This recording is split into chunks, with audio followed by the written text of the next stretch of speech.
With this command, you can draw all the openings you need. Choose the layer, choose the image that matches the situation, enter the values needed, then click on the 3 points to insert the opening.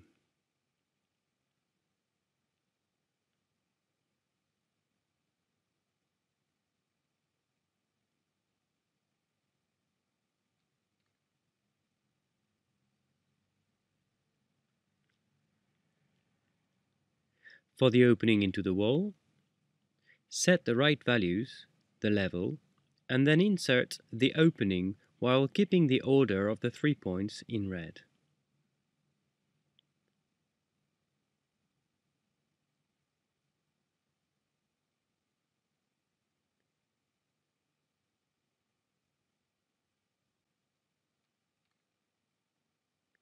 To create a list of the openings, click on this button and place the table.